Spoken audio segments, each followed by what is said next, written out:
25 menos.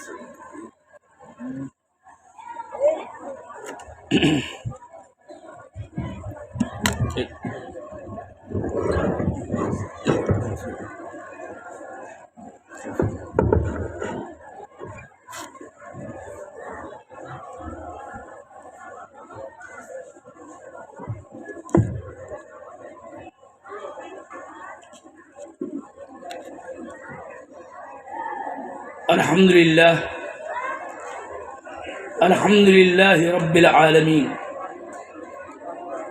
والعاقبة للمتقين ولا عدوان إلا على الظالمين والصلاة والسلام على عبد الله ورسوله الأمين محمد وعلى آله وأصحابه وأزواجه وذرياته أجمعين ومن تبعهم بإحسان إلى يوم الدين. أشهد أن لا إله إلا الله وحده لا شريك له وأشهد أن محمدا عبده ورسوله. أما بعد،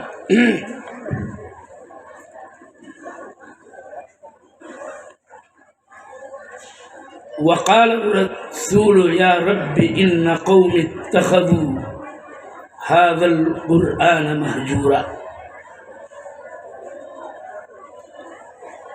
وقال النبي صلى الله عليه وسلم إن الله يرفع بهذا الكتاب أقواما ويضع به آخرين.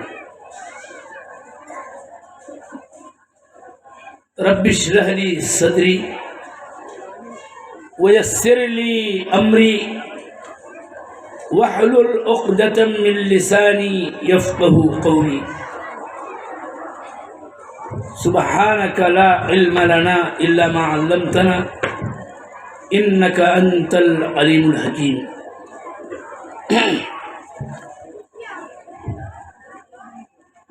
ہمارے محترم صدر مجلس مولانا وسیع اللہ صاحب مدنی حفظہ اللہ، ناظم ضلعی جمعیت اہل حدیث سدھارتھ نگر، اور دیگر تمام علماء کرام جو اسٹیج پہ تشریف فرما ہیں، میں ان کے اسماء گرامی کا ذکر اس لیے چھوڑ رہا ہوں کہ وقت قیمتی ہے، اور دیگر تمام معزز حاضرین و سامعین، ہماری ماں بہنیں، تمام خواتین ملت اور ہمارے سب سے عزیز یہاں پر موجود طلباء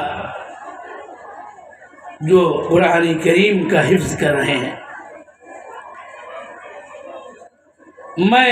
اللہ جل وعلا کا شکر ادا کرنے کے بعد سلام ایجوکیشنل اینڈ ویلفیئر سوسائٹی کے تمام ذمہ داروں کا، بالخصوص فضیلت الشیخ منصور مدنی ابو اسامہ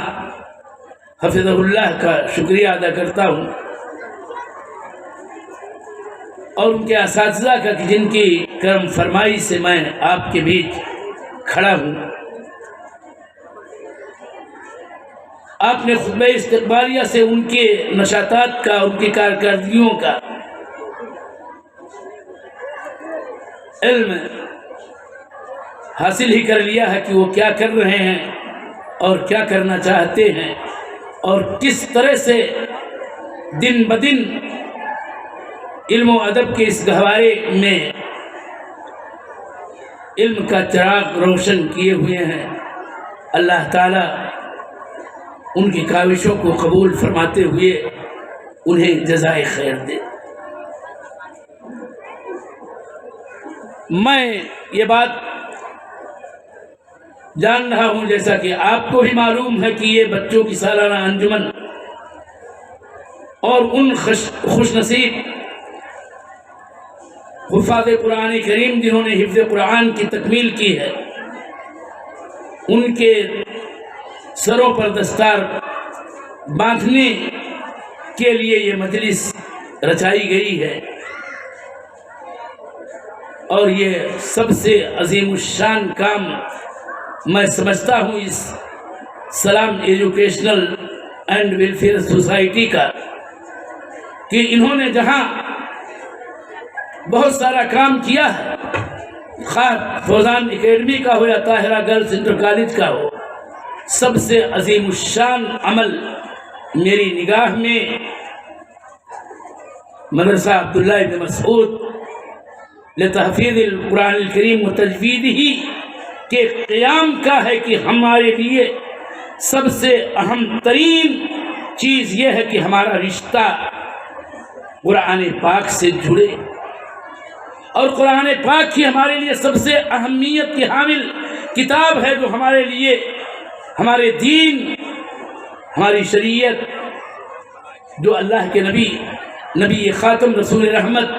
من عند اللہ لے کر کے آئے ہیں، اس کا اصل ماخذ اور اصل مصدر ہے، اور اس کا بیان بھی حدیث رسول ہے۔ میں اس موقع پر کوئی لمبی گفتگو نہیں کرنا چاہتا ہوں، سب سے پہلے میں مبارکباد دینا چاہتا ہوں ان طلباء کو اور تمام تر ان خوش نصیب، خوش بخت، سعادت مند طلباء کا جنہوں نے قرآن کریم کا حفظ مکمل کیا ہے، اور جن کے سروں پر ابھی آپ دستار بنتا ہوا دیکھیں گے۔ حقیقت یہ ہے کہ قرآن کریم سے یہ رشتہ بڑا قدیم ہے ہم مسلمانوں کا، لیکن یہ بات کہے بغیر میں نہیں رہ سکتا کہ ہم لوگوں کے بچپن کا زمانہ تھا، ہمارے اہل حدیث مدارس کے اندر شعبہ حفظ کا رواج بہت کم تھا، نہ جانے کتنے والدین تھے جو اپنے نونہالوں کو حفاظ قرآن بنانے کی اپنے دل میں آرزوئیں رکھتے تھے، لیکن مدارس کی اتنی قلت تھی کہ بسا اوقات بعض دوسرے مکاتب فکر کے مدارس میں جایا کرتے تھے، اور وہ کم ہی خوش نصیب ایسے ہوتے تھے کہ جو وہاں اپنے حفظ قرآن کی تکمیل کیا کرتے تھے۔ لیکن ماشاءاللہ بعد کے ان سالوں میں تقریباً ربع صدی کا عرصہ گزر رہا ہے، اور 10-20 سال کی بات اگر ہم کریں تو ہمارے اہل حدیث مدارس و جامعات نے اس طرف توجہ صرف کی ہے، اور اس وقت صورتحال یہ ہے کہ خالی ضلع سدھارتھ نگر اور ضلع بلرام پور اور ضلع گونڈا اور ضلع بستی اور ضلع سدھارتھ نگر کے مدارس تحفیظ کا آپ اگر جائزہ لیں تو شاید سینکڑوں ایسے مدارس ہیں کہ جہاں پر بچوں کے حفظ قرآن کا نظم قائم ہے، نظم جیسا بھی ہے وہ وہاں کے ذمہ داران جانیں، لیکن اس میں کوئی شبہ نہیں ہے کل کو ہماری مسجدیں حفاظ قرآن کی تلاش میں ہوا کرتی تھیں۔ رمضان المبارک کے مہینے میں کہ تراویح سنانے والا کوئی حافظ مل جائے، لیکن کثرت اس وقت حفاظ کرام کی اتنی ہے کہ ہمارے حفاظ کرام اور ان کے گارجین، ان کے سرپرست اب مساجد تلاش کر رہے ہیں کہ کہیں بھی اس کو یہ موقع اور یہ خوش نصیبی اور سعادت مندی حاصل ہو جائے کہ وہ وہاں امام بن کر کے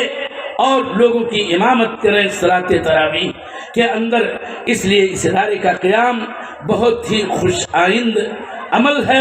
اور میں اس پر ڈھیر سارا مبارکباد پیش کرتا ہوں ساری انتظامیہ کو سلام ایجوکیشنل کے، اور سر فہرست مولانا ابو اسامہ حفظہ اللہ و تولاہ کو۔ میں چند نصیحتیں اور بعض تذکیر کی باتیں قرآن کے حوالے سے آپ کو کرنا چاہتا ہوں، اور سب سے پہلے اپنے آپ کو وصیت اس بات کی کرنا چاہتا ہوں کہ ہمارا رشتہ قرآن عظیم سے بڑا قوی ہونا چاہیے، اور اتنا قوی ہونا چاہیے کہ ہماری زبان سے اور شب و روز کی گھڑیوں میں ہماری زبان تلاوت قرآن سے تر رہے، یہی اصل مقصد ہے۔ حفاظ قرآن بننے، قرآن پڑھنے اور قرآن کا علم حاصل کرنے کا سب سے عظیم ترین مقصد ایک یہ بھی ہے کہ ہم قرآن کی تلاوت کیا کریں۔ اور سچی بات یہ ہے کہ اس وقت تلاوت قرآن کا یہ اہتمام گھٹتا جا رہا ہے، حفاظ قرآن بڑھتے جا رہے ہیں، لیکن عامت الناس میں، حتیٰ کہ بزرگوں میں، بوڑھوں میں، جوانوں میں، ماؤں بہنوں میں، بیٹیوں میں تلاوت قرآن کی خو کم ہوتی جا رہی ہے۔ کل 5 تک پڑھنے والی طالبہ اور ہماری ماں بہنیں بیٹیاں جو تھی وہ تلاوت قرآن کی زیادہ عادی تھی، اور آج صورتحال یہ ہے کہ عالمات ہیں، فاضلات ہیں اور معلمات ہیں، لیکن تلاوت قرآن کی وہ عادی نہ ہے۔ اور میں دلیل کے ساتھ مسجدوں کی حالت بتانا چاہتا ہوں۔ کل ماضی میں 30 سال 40 سال پہلے کی صورتحال یہ تھی کہ مشکل سے قرآن عظیم کے اور مصحف کے نسخے مسجدوں میں پائے جاتے تھے، لیکن آج کوئی مسجد ایسی نہیں ہے کہ جس میں سینکڑوں بلکہ بسا اوقات 200 250 نسخے رکھے رہتے ہیں، لیکن 5 وقتہ نمازوں کے اندر اور شب و روز کی گھڑیوں میں تلاوت کرنے والے آپ کو بہت کم ملیں گے، اور سارے قرآن کے نسخے بند پڑے رہتے ہیں اور گرد و غبار سے اٹے ہوئے رہتے ہیں۔ اور بات وہی ہے کہ قیامت کے دن یہ ایک فریاد اللہ کے نبی صلی اللہ علیہ وسلم کی قرآن عظیم کے اندر خود بیان کی گئی ہے کہ وقال الرسول یا قوم وقال الرسول یا رب ان قوم اتخذوا هذا القرآن مہجورا، اور رسول بولیں گے کہ اے میرے رب، میری قوم نے اس قرآن کو مہجور کر دیا ہے، یعنی اس کو چھوڑ دیا ہے، اس کو پڑھنا چھوڑ دیا، اس کو پڑھانا چھوڑ دیا، اس کی تلاوت کرنا چھوڑ دیا، اور اس طرح سے اس پر عمل کرنا چھوڑ دیا۔ تفکر اور تدبر جس کا حکم اللہ جل وعلا نے بار بار دیا ہے اس کو چھوڑ دیا، اور اس طرح سے قرآن کو مہجور قرار دیا ہے۔ ایک بات اگر میں کہوں گستاخی نہ ہو کہ ابھی ایک ہمارے سینئر عالم نے جو ایک مدرسے کے ذمہ دار ہیں، انہوں نے کہا کہ ہاں مطیع اللہ، آپ سے ایک درخواست ہے کہ آپ ہمیں حسن البیان کے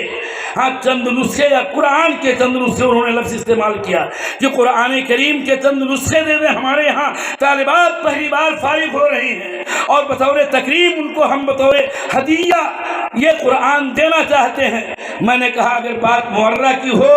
تو میں فوراً فراہم کر سکتا ہوں، خود میرے پاس ہے کہ میں 20-15 کی جگہ پر 20 نسخے آپ کو دوں گا۔ انہوں نے کہا اسی لفظ کی طرف میں آپ کی توجہ موڑنا چاہتا ہوں۔ بے تکلف ساتھی سینئر اس نے کہا کہ مولانا معرہ کی بات کر رہے ہو، یعنی بے ترجمہ والے قرآن کی بات کر رہے ہو، اس کے لیے آپ سے درخواست کرنے کی مجھے ضرورت نہیں تھی، صرف 2 دن میں صرف کرتا، چند مساجد میں جاتا اور وہاں سے قرآن کے 20 نہیں 40 بلکہ 50 نسخے میں اٹھا لاتا، کیونکہ کوئی پڑھنے والا نہیں ہے۔ تو سب سے اچھی بات یہ ہوتی کہ میں اس قرآن کو اٹھا لاتا۔ اسی پر میں نے گرہ لگائی کہ صورتحال یہ ہے کہ بے ادبی ہوگی اگر یہ تحریک چلائی جائے کہ مساجد سے قرآن کے نسخے کم کیے جائیں، گھٹائے جائیں، اور وہاں سے اٹھا کر کے ان لوگوں تک، ان طلباء تک، ان طالبات تک پہنچایا جائے مدارس کے اندر جہاں اس کے پڑھنے والے ناظرہ یا اس کے آگے پڑھنے والے حفظ قرآن کرنے والے طلباء ہیں ان کے درمیان تقسیم کر دیا جائے۔ لیکن یہ گستاخی ہوگی اور مسئلہ اپنی جگہ پر بے انتہا اہم ہے۔ اس لیے میں اپنے آپ کو اور اپنے دینی بھائیوں کو اور خصوصیت کے ساتھ اپنی ماؤں بہنوں کو یہ وصیت و تلقین کرنا چاہتا ہوں کہ اقرؤوا القرآن فإنہ یاتی یوم القیامت شفیعا لأصحابہ او کما قال صلی اللہ علیہ وسلم۔ روایت صحیح ہے کہ قرآن پڑھو، قرآن کی تلاوت کرو، اجر و ثواب اس قدر ہے کہ قرآن قیامت کے دن اپنے پڑھنے والوں کے لیے سفارشی بن کے آئے گا۔ اگر اجر و ثواب والی وہ روایت اس کی طرف اشارہ ہی کافی ہے کہ قرآن کریم کے پڑھنے کا کتنا اجر و ثواب ہے، ہر حرف پر 10 نیکیاں۔ اور یہ بات نہیں ہے کہ الف لام میم کوئی ایک حرف یا ایک کلمہ ہے، بلکہ اس میں 3 حرف ہیں، اور اس طرح سے الف لام میم پڑھنے والے کو 30 نیکیاں ملیں گی۔ اور نیکیوں کا مسئلہ تو اللہ جل وعلا کا ہے، واللہ یضاعف لمن یشاء والی بات ہے کہ اللہ جتنا چاہتا ہے اجر اور ثواب بڑھاتا رہتا ہے۔ اس لیے ہمیں اور آپ کو چاہیے کہ قرآن کریم کی تلاوت کریں، اور ان لوگوں میں ہمارا شمار قیامت کے دن نہ ہونے پائے کہ جن کے بارے میں اللہ کے نبی صلی اللہ علیہ وسلم کا یہ قول، جس کی حکایت اللہ رب الجلال نے سورہ فرقان میں کی ہے کہ یا ربی ان قوم اتخذوا ھذا القرآن مہجورا، کہ اے میرے رب میری قوم نے قرآن کو مہجور چھوڑ دیا تھا۔ یہ بڑی سعادت مندی کی بات ہے ان والدین کے لیے جن کے بچے حفاظ بن رہے ہیں، بڑی تمنائیں ہوتی ہیں، یہ کتنی نیک آرزو ہے کہ میرا بچہ حافظ قرآن بن جائے۔ اور اس طرح سے علماء کو بھی چاہیے کہ قرآن کی تلاوت کریں، اس کو یاد کریں۔ میں یہاں پر تحدیث نعمت کے طور پر ایک بات ذکر کرنا چاہتا ہوں۔ آج سے 36 سال پہلے، بلکہ اس سے 38 سال پہلے جب میں نے تدریسی زندگی کا آغاز کیا، مجھے امامت کرنے کے لیے کہا گیا، صورتیں کم یاد تھیں، شرم آئی کہ بار بار دہرا کر کے چند ہی صورتیں کیسے روز روز پڑھی جائیں۔ میں نے یاد کرنا شروع کیا، اور اس وقت ایک تمنا اور ایک آرزو دل میں پیدا کی، اور اپنے اللہ جل وعلا سے عہد کیا تھا کہ اگر اللہ تعالیٰ نے مجھے اولاد دی، اور اس وقت اسی سال میری شادی ہوئی تھی، تو میں قرآن کا حافظ بناؤں گا۔ اور تحدیث نعمت کے طور پر، اور ہمارے یہاں ایک کلاس میٹ ہمارے رفیق درس مولانا زبیر احمد عبد المعبود مدنی صاحب یہاں بیٹھے ہوئے ہیں، اور وہ جانتے ہیں، اور میں ان کو بہت ہی محبوب رکھتا ہوں۔ وہ جانتے ہیں کہ میرے اللہ جل وعلا نے مجھے 6 ذکور اولاد عطا کی، اور اس وقت جب میں آپ کے سامنے کھڑا ہوں تو میں یہ خوشی کا یہ جملہ ادا کرنے میں کوئی بات نہیں کرتا کہ میرے 6 کے 6 بیٹے، یہ سارے کے سارے حفاظ قرآن ہیں، جن میں سے ایک کی وفات بھی ہو گئی ہے۔ تو یہ ساری تمنائیں ہونی چاہیے، اور ساتھ ساتھ خود میں نے اس قدر قرآن کریم یاد کیا ہے کہ بسا اوقات سننے والا، جاننے والا اور چند دنوں کا تجربہ کرنے والا یہ کہہ پڑتا ہے کہ کیا آپ حافظ قرآن ہیں؟ نہیں، ایسا نہیں ہے، لیکن یہ قرآن سے شغف ہے۔ اور یہاں پر میں اس دعا کو یاد دلانا چاہتا ہوں، ایک لمبی دعا ہے جس میں اللہ جل وعلا کی عظمتوں کا اعتراف ہے، اور اپنی بندگی کا اقرار ہے، اور اللہ جل وعلا کے اسماء الحسنی سے سوال کے بعد اس سوال کا ایک حصہ یہ ہے کہ اے اللہ تو قرآن کو میرے دل کی بہار بنا دے۔ اللہم انی اسألک باسمائک سے لے کر کے شروع ہوتا ہے لفظ، اور اس کے بعد ان تجعل القرآن ربیع قلبی کے الفاظ میں حدیث کے مختصر پیش کرتا ہوں کہ اے اللہ تو قرآن کو میرے دل کی باغ و بہار بنا دے۔ اور دل کی باغ و بہار بنا دینے کا مطلب یہ ہے کہ میں قرآن کو پڑھوں، دیکھ کر کے میں پڑھوں، قرآن کو یاد کروں، سینے میں محفوظ کروں، قرآن کو غور سے سوچوں، اور تدبر اور تفکر سے کام لوں، اور ساتھ ساتھ اللہ جل وعلا سے یہ بھی توفیق مانگوں کہ اس پر عمل کرنے کی مجھے توفیق دے۔ اور یہی معنی ہے کہ ان تجعل القرآن ربیع قلبی، یا رب تو قرآن کو میرے دل کی باغ و بہار بنا دے۔ یہ تمنا رکھنی چاہیے، اور عملی طور پر اس کا ثبوت دینا چاہیے۔ یہ ہے قرآن سے جڑنے کی ضرورت، اور خاص کر اس دور میں جبکہ غفلتیں ہیں، اور نہ جانے کتنی سستیاں ہیں، نہ جانے کتنی دین بیداریوں کے مظاہر ہیں، ایسے صورت میں ہماری اور آپ کی ذمہ داری ہے کہ ہم اس قرآن سے جڑیں، کہ قرآن سے جڑنا ہی ہمارے لیے باعث عزت ہے، اور قرآن کا چھوڑنا اور قرآن سے رشتہ کاٹنا یا کمزور کرنا یہ ہمارے لیے ذلت و رسوائی کا سبب ہے۔ اور حدیث کا خلاصہ یہ ہے، ورنہ گفتگو اس پر اور تفصیل سے ہوتی تو بات اور بنتی، لیکن وقت نہیں ہے۔ اسی بات کو تو اللہ کے رسول صلی اللہ علیہ وسلم نے کہا کہ یہ کتاب قرآن کریم کی عظمت دیکھیے، بیان کرتے ہوئے کہا اللہ کے نبی صلی اللہ علیہ وسلم نے کہ ان اللہ یرفع بہذا الکتاب اقواما،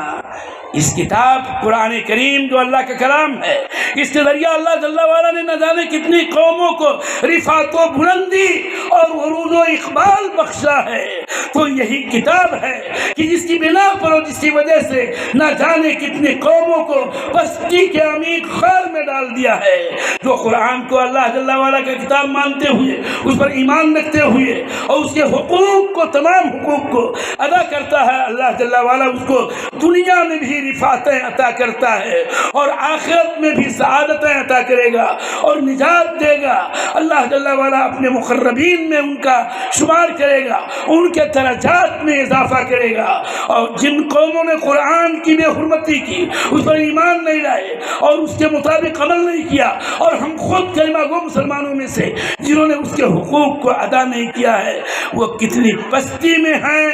سارے احوال آپ کے سامنے ہیں، بالخصوص بر صغیر میں، بالخصوص ہمارے اپنے ملک میں ہم لوگوں کی جو حالت زار ہے، اور یہ دور غصائیت جو ہے کہ بالکل خش و خاشاک کی مانند ہم ہیں، یہ دور استضعاف ہے، بہت ہی کمزور ہیں۔ اسباب بہت سارے ہیں، لیکن ایک سبب یقیناً یہی ہے کہ ہمارا رشتہ قرآن سے مضبوط تو نہیں ہے اور اس قدر استوار نہیں ہے جو مطلوب دین و شرع ہے، جو ہمارے نبی صلی اللہ علیہ وسلم کی تعلیمات کی روشنی میں اور خود قرآن کریم کی تفصیلات کی روشنی میں جو رشتہ ہمارا قوی ہونا چاہیے وہ نہیں رہ گیا ہے۔ ورنہ تو قرآن وہ تھا کہ جس سے تقدیریں بدل جاتی ہیں۔ زرسام ما بروں آرسر قرآن باز کھا اہل نظر را ننی تانی کی سوزے قرأتے تو دیگر گوں کرد تقدیر عمر را۔ جانتی ہو بیٹیوں، یہاں عورتیں آئی ہیں جو زیادہ سے زیادہ عموماً اس طرح کی مجالس میں باتیں کرنے ہی میں مصروف رہتی ہیں۔ بیٹی اگر تو قرآن پڑھے تو تیری قرآن کی آواز کی لذت و شیرینی اور اثر آفرینی اتنی عظیم ہے کہ فاطمہ بنت خطاب کی قرآنی آواز میں اگر روایت صحیح ہے تو قرآنی آواز ہی نے عمر ابن خطاب کی تقدیر بدل دی تھی، اور وہ ایمان لے آئے تھے، قرآن سن کے ہی ایمان لائے تھے۔ اس لیے ضروری ہے کہ ہم اور آپ قرآن کریم سے رشتہ استوار کریں۔ میں قرآن کے فضائل بیان کرتا لیکن وقت نہیں ہے، لیکن ایک بات میں طلبہ کے لیے خصوصیت کے ساتھ کہنا چاہتا ہوں بطور نصیحت کہ قرآن کا یاد کر لینا یہ خالی کمال نہیں ہے، اور سعادت تب تک مکمل نہیں ہوتی ہے جب تک کہ قرآن کریم کا آپ بار بار مذاکرہ نہ کریں، قرآن کریم کا بار بار مدارسہ نہ کریں، قرآن کریم کو بار بار پڑھتے نہ رہیں کہ وہ قرآن سینے میں محفوظ رہے اور مٹ نہ جائے اور بھول نہ جائیں آپ۔ اس لیے میں آپ کے لیے یہ حدیث پیش کرتا ہوں۔ قرآن عظیم کی عظمت کا راز بھی اس میں پوشیدہ ہے کہ قرآن اگر آپ ہم یاد کریں تو یاد ہو جاتا ہے، لیکن قرآن کی عظمت کا راز دیکھیے کہ قرآن بھولتا بھی جلدی سے ہے، سینوں سے نکلتا بھی ہے اور بھٹکتا بھی ہے اور چھوٹ جاتا ہے۔ یہ عجیب و غریب شان ہے قرآن کریم کی۔ اسی لیے اللہ کے نبی صلی اللہ علیہ وسلم نے ہم قرآن پڑھنے والوں اور قرآن کے حفظ کرنے والوں کو یہ وصیت و تلقین کی ہے کہ تعاہد القرآن، قرآن کا خیال رکھو، اس کی خبرگیری کرتے رہو، بار بار پڑھتے رہو، دہراتے رہو۔ یہ اتنا قرآن عظیم ہے کہ وہ لوگوں کے دلوں سے ایسے ہی جلدی سے نکل جانے والا ہے جیسے کوئی اونٹ ہو سرکس جو اپنی رسی توڑا کر کے اور اپنے کھوٹے سے بھاگ کھڑا ہوتا ہے، اس سے بھی کہیں زیادہ تیزی کے ساتھ سینوں سے نکلنے والا یہ اللہ جل وعلا کا کلام ہے۔ اور اس میں حکمت اور مصلحت اور شان یہ ہے تاکہ ہم کو یہ پیغام ملے کہ قرآن شب و روز کی گھڑیوں میں پڑھتے رہنا چاہیے۔ قرآن یاد کرنے اور اس کو قائم و باقی و ثابت رکھنے کے لیے جہاں بہت سارے ذرائع اور وسائل شرعیہ ہیں، میں آپ کو کہتا ہوں اور اپنے آپ سے کہتا ہوں کہ اگر ہمیں اپنا یاد کیا ہوا قرآن بچانا ہے تو ہمیں صلاۃ اللیل اور قیام اللیل کا عادی بننا پڑے گا۔ کوئی بھی حافظ صحیح معنوں میں قوی طور پر قرآن کا حافظ نہیں رہ سکتا ہے کہ جب بھی اس سے کہا جائے، جب بھی اس سے کہیں سے پوچھا جائے کہ یہ آیت کریمہ کہاں ہے ذرا پڑھو تو آگے پیچھے تب پڑھ سکتا ہے جب وہ صلاۃ اللیل کا نوافل میں، شب و روز کے نوافل میں، اور خصوصیت کے ساتھ رات کی نماز میں، جس کو تہجد کی نماز کہا جاتا ہے، جس کو قیام اللیل کہا جاتا ہے، جس کو آپ رمضان میں تراویح کہتے ہیں، اور پورے سال کے لیے سب سے آسان لفظ یہ ہے کہ تہجد میں اس قرآن کریم کو پڑھنے کے عادی بنو میرے طلبہ، میرے عزیز، تو آپ کا قرآن یقیناً مضبوط سے مضبوط طریق پر آپ کے سینوں میں محفوظ رہے گا۔ اور ضروری عام لوگوں سے بھی ایک اپیل ہے کہ قرآن اپنی بساط پر، اپنی طاقت پر، اپنی قوت پر یاد کرو، کچھ صورتیں، کچھ آیتیں تو آپ کے سینوں میں ہوں، اس لیے کہ اگر کوئی دل اور کوئی پیٹ اور کوئی سینہ قرآن کریم سے خالی ہے تو وہ کھڈر ہے۔ اللہ کے نبی صلی اللہ علیہ وسلم کی حدیث کا یہ میں ترجمہ کر رہا ہوں کہ وہ سینہ اور وہ اندرون خانہ کہ جس میں قرآن کچھ نہ ہو، وہ ویران گھر کی طرح ایک کھڈر اور برباد اور ویران ٹھہرے ہوئے مکان کی طرح سے ہے کہ جہاں پر جنوں کا اور شیطانوں کا، آسیبوں کا بسیرا ہوا کرتا ہے۔ اس لیے قرآن کریم یاد کرنا ضروری ہے کہ یہی تو ذکر الہی میں سے ہے، اور ذکر اللہ جل وعلا کا قرآن جو ہے وہ بھی ہمارے سینے میں کچھ نہ کچھ اپنی حیثیت کے مطابق، اپنی طاقت کے مطابق، اپنی استطاعت کے مطابق محفوظ رہنا چاہیے۔ اور ایک بات آخری میں کہہ کے اپنی بات ختم کر رہا ہوں، اور اس کا رخ ہماری ماؤں بہنوں کی طرف ہے۔ میری ماؤں بہنوں، تم اپنے گھروں میں، ہمیں بھی چاہیے لیکن خصوصیت کے ساتھ تم سورہ بقرہ کی تلاوت اپنے گھروں میں کیا کرو، کیونکہ اللہ کے نبی صلی اللہ علیہ وسلم کے حدیث کے مطابق سورہ بقرہ جس گھر میں پڑھی جاتی ہے اس گھر سے شیطان بغتت بھاگتا ہے، وہاں اس کو قیام کرنے کے لیے کوئی مہلت اور کوئی موقع نہیں ملتا ہے۔ یہ بات اس لیے تم سے خصوصیت کے ساتھ کہہ رہا ہوں بیٹیوں، اس لیے کہ ہماری عورتیں، حتیٰ کی تعجب اور افسوس کی بات ہے کہ ہمارے گھر کی خواتین، اہل حدیث گھرانوں کی خواتین بھی کہیں نہ کہیں توہم پرستی میں کبھی کبھی مبتلا ہوتی ہیں، اور بسا اوقات نہ جانے اسباب کیا ہوتے ہیں، لیکن سارا رخ جا کے یہاں مڑتی ہے کہ کچھ معاملہ ہے، گھر میں کچھ ہے، آسیب زدہ ہو گئی ہے اور اس کو کچھ لگ گیا ہے، اور لگے کیوں نہ لگے، اس لیے کہ تم نے اپنے گھروں میں قرآن کریم کو اور قرآن کریم کی عظیم الشان سورہ بقرہ کی تلاوت کو ترک کر دیا ہے، اس لیے شیطان بھاگنے کے بجائے وہاں پناہ لینے کا موقع پا جاتا ہے۔ اس لیے سورہ بقرہ پڑھو، اس لیے کہ جس گھر میں سورہ بقرہ کی تلاوت ہوتی ہے شیطان وہاں سے بڑی تیزی کے ساتھ بھڑک کے بھاگتا ہے، وہاں ٹکتا نہیں، اس کو قرار نہیں ملتا ہے۔ باتیں اور بھی تھیں، میں سناتا جاتا کہ یہ داستان حرم بہت ہی سادہ و رنگین ہے اور اس میں لطف ہے۔ میرے دینی بھائیوں، ہم کو اور آپ کو چاہیے کہ اللہ جل وعلا کے اس کلام کو، جس سے سچا، جس سے عمدہ کوئی کلام نہیں ہو سکتا ہے، اس سے رشتہ استوار کرو، اور رشتہ استوار کرنے کی شکلیں بہت ساری ہیں۔ نماز پڑھو، نوافل کا اہتمام کرو، تہجد پڑھو، صبح و شام کی گھڑیوں میں کوئی مقررہ خاص حصہ ہی صحیح، حتیٰ کہ میں کہتا ہوں 2 صفحات صحیح روزانہ تو پڑھ کے دیکھو، کتنا لطف آتا ہے، کتنا مزہ آتا ہے۔ اب تو کوئی، میں نے کہا کہ مسجدوں میں شاذ و نادر خال کوئی نظر آ سکتا ہے آپ کو جو مصحف کھولے ہوئے قرآن کریم کی تلاوت کرتا ہوا فجر کے بعد یا اور دیگر اوقات میں مل جائے۔ اس کمی کو دور کرنے کی ضرورت ہے، ورنہ شہادات اور ڈگریاں خالی حاصل کر لینے سے کچھ بننے والا نہیں ہے۔ اللہ تعالی سے میں دعا کرتا ہوں کہ بار الہ تو ہم سب کو قرآن سے اپنا رشتہ قوی، مضبوط اور صحیح معنوں میں استوار کرنے کی توفیق دے، اور ایک بار میں اپنے بچوں کو پھر مبارکباد دیتا ہوں، طلباء کو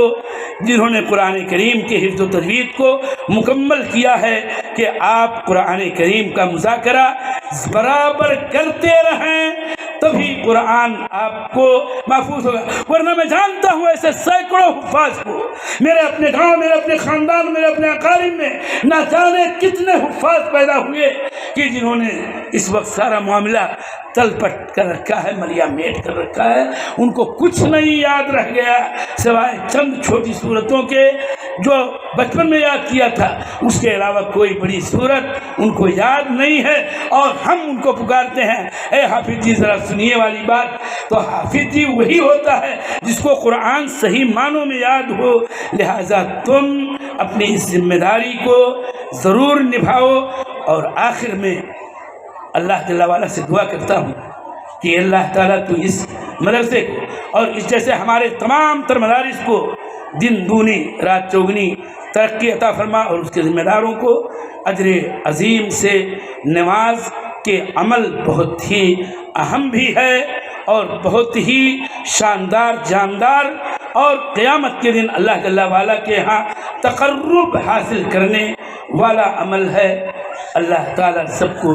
جزائے خیر دے اور ہم سب کو توفیق دے کہ کتاب و سنت پر عمل کریں، اور تب اللہ جل وعلا کے ہم محبوب اور مقرب بن سکتے ہیں۔ وَدُونَهَا خَلْقُ الْقَتَادِ وَصَلَّى اللَّهُ عَلَى نَبِيِّنَا وَسَلَّمَ۔ جزاکم اللہ خیر و احسن الجزا۔ محترم سامعین کرام، شیخ محترم نے یقیناً قرآن کریم کے تعلق سے بہت قیمتی باتیں ہمارے سامنے پیش کی ہیں، اور سب کا خلاصہ یہ ہے کہ ہم قرآن سے اپنا رشتہ ناطہ جوڑیں، اور ہم مسلمان ہیں، اور اس سے بڑھ کر ہم منہج سلف کے پاسبان ہیں، امین ہیں، نگراں ہیں۔ لہذا پاسباں کی ذمہ داری بنتی ہے کہ وہ قرآن سے، جو اللہ کا کلام ہے، جو انسانوں کی ہدایت کے لیے نازل ہوا ہے، اور جس کے ذریعے سے ہم لوگوں کو